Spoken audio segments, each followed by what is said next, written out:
Pension धारकों को न्याय ना मिलना अन्याय के ही बराबर है।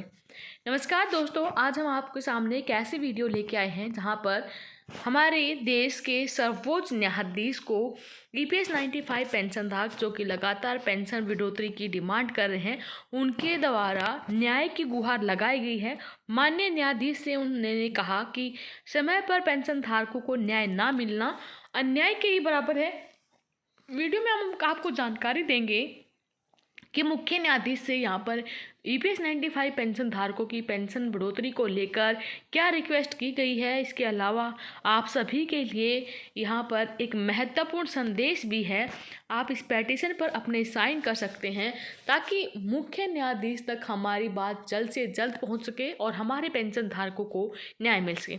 तो देख पा रहे हैं आप यहाँ पर जो हमारे सुप्रीम कोर्ट के बेंचों के द्वारा फैसला आया था ईपीएस 95 पेंशन धारकों के हक में, जिसमें हमारे जो पेंशन धारक हैं उनकी जो सुनवाई है उसको बार बार आगे के लिए लिस्टेड कर दिया जाता है।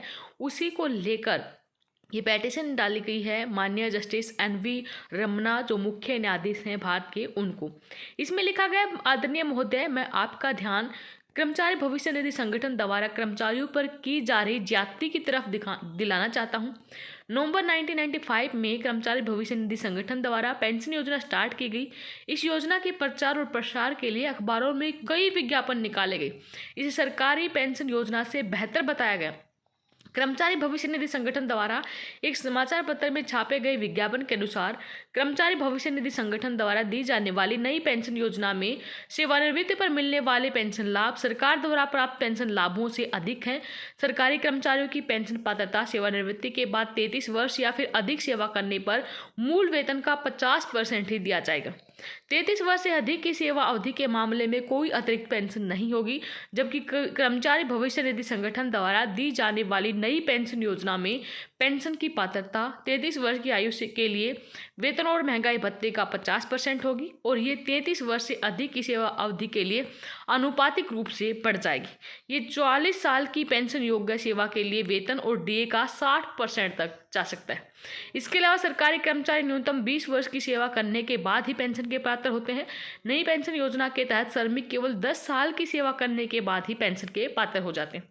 कई संस्थाओं को नोटिस जारी किया गया, या तो अपनी कर्मचारी भविष्य निधि संगठन पेंशन योजना से बेहतर पेंशन योजना बनाओ या फिर हमारी पेंशन योजना अपने कर्मचारियों के लिए स्टार्ट करो। कर्मचारी भविष्य निधि की पेंशन योजना व इसके दस्तावेजों को देखकर कई संस्थानों ने और इसके कर्मचारियों ने पूरे वेतन पर पेंशन फंड में अपना हिस्सा जमा कराना स्टार्ट कर दिया। समय बीतता गया और कर्मचारी को योजना के हिसाब से सेवानिवृत्ति पर पेंशन दी जाने लगी। जब छठे वेतन आयोग की सिफारिश लागू हुई तो कर्मचारियों का वेतन बढ़ा, पेंशन फंड में हिस्सा भी बढ़ा और पेंशन भी उसी के हिसाब से बढ़ गई। कर्मचारी भविष्य निधि संगठन के अंतर्गत आने वाले रीजनल कार्यालय बढ़ी हुई पेंशन देने में आनाकानी करने लगे और अपने अपने हिसाब से सेवानिवृत्ति पर पेंशन देने लगे। धीरे धीरे कर्मचारी भविष्य निधि संगठन ने उच्च वेतन पर पेंशन देनी बंद कर दी। कर्मचारी भविष्य निधि संगठन के इस तानाशाह निर्णय को सेवानिवृत्त कर्मचारी और संगठनों ने देश के कई उच्च न्यायालयों में माननीय उच्चतम न्यायालयों में चुनौती दी गई। अंततः माननीय उच्च न्यायालयों और उच्चतम न्यायालयों ने कर्मचारियों के हक में फैसला दिया।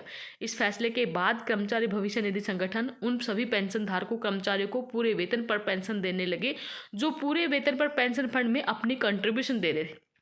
माननीय उच्चतम न्यायालय का कर्मचारियों के हक में फैसला आने से पहले सितंबर 2014 में कर्मचारी भविष्य निधि संगठन द्वारा बिना कर्मचारियों की जानकारी के कर्मचारी भविष्य निधि संगठन योजना 1995 में एक संशोधन किया कि जो भी कर्मचारी 1 सितंबर 2014 के बाद सेवानिवृत्त होंगे उनकी पेंशन पूरे वेतन पर तभी लगेगी अगर वो 6 महीने के अंदर कर्मचारी भविष्य निधि संगठन को सूचित करेंगे कि वे पूरे वेतन पर पेंशन लेना चाहते हैं। अन्यथा उनकी पेंशन 6500 रुपये 1 सितंबर 2014 से पहले डिवाइड बाई 15,000 रुपये या फिर 15,000 रुपये 1 सितंबर 2014 के बाद पर कैलकुलेट की जाएगी। इस संशोधन की जानकारी कर्मचारी भविष्य निधि संगठन द्वारा उन सभी संस्थानों के कर्मचारियों को देनी जरूरी थी जो अपने सुरक्षित भविष्य के लिए पेंशन फंड में पैसा डाल रहे थे। तथा जो इस संशोधन से प्रभावित होने वाले थे। अधिकांश संस्थाओं व उनके कर्मचारियों को जो पूरे वेतन पर पेंशन फंड में अपना पैसा डाल रहे थे, इस संशोधन की जानकारी नहीं दी गई और वह इस ऑप्शन के लिए कर्मचारी भविष्य निधि संगठन को सूचित नहीं कर पाए। कर्मचारी भविष्य निधि संगठन ने उन सभी कर्मचारियों की पेंशन जो सितंबर 2014 के बाद सेवानिवृत्त हुए थे या हो रहे थे, कम कर दी। श्रीमान, ये कहाँ का इंसाफ है? दो कर्मचारी, उनकी उम्र अलग है, जो एक समय में एक संस्था में नौकरी शुरू करते हैं, एक ही समय में पेंशन फंड में पैसे डालना स्टार्ट करते हैं, तो कैसे एक कर्मचारी जो कि पहले सेवानिवृत्त होगा वह ज़्यादा पेंशन लेगा और जो बाद में सेवानिवृत्त होगा वो पेंशन फंड में ज़्यादा कंट्रीब्यूट करेगा और उसका सेवा काल ज़्यादा होगा, उसे बहुत कम पेंशन मिलेगी। उदाहरण के तौर पर एक तरफ अगर हम एग्जाम्पल ले दो कर्मचारियों का, जो 1 सितंबर 2014 से पहले सेवानिवृत्त हुआ है उसे 30,000 रुपये पेंशन मिल रही है, और दूसरा जो कि सितंबर 2014 के बाद सेवानिवृत्त हुआ है, पेंशन फंड में ज़्यादा कंट्रीब्यूट किया है, उसका सेवा काल भी ज़्यादा है, उसे 2,500 रुपये मात्र पेंशन मिल रही है। भारत सरकार ने भी जब सरकारी कर्मचारियों के लिए पेंशन योजना शुरू की तो वह उन्हीं कर्मचारियों पर लागू हुई जो जनवरी 2004 के बाद सरकारी सेवा में आए। पुराने कर्मचारियों को पुरानी पेंशन योजना के हिसाब से पेंशन लगती रही और लगेगी भी।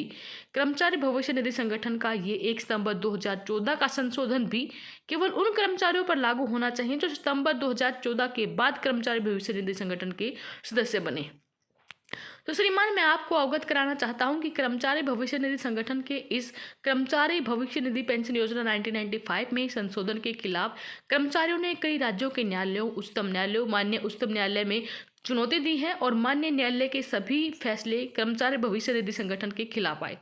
इतना होने के बावजूद कर्मचारी भविष्य निधि संगठन कोई न कोई बहाना लेकर माननीय न्यायाधीशों में रिव्यू पिटीशन करके अदालत का समय बर्बाद कर रहे हैं और जिंदगी के अंतिम पड़ाव में पहुंच चुके लाखों कर्मचारियों के भविष्य के साथ एक भद्दा मजाक कर रहे हैं। मैं बहुत दुख से आपको ये बताना चाहता हूँ कि EPFO से प्राप्त आंकड़ों के अनुसार देख पा रहे हैं 2017 से 18 में 62,644, 18 से 19 में 59,043, 2019 से 20 में 56,342 और 2020 से 21 में 61,904।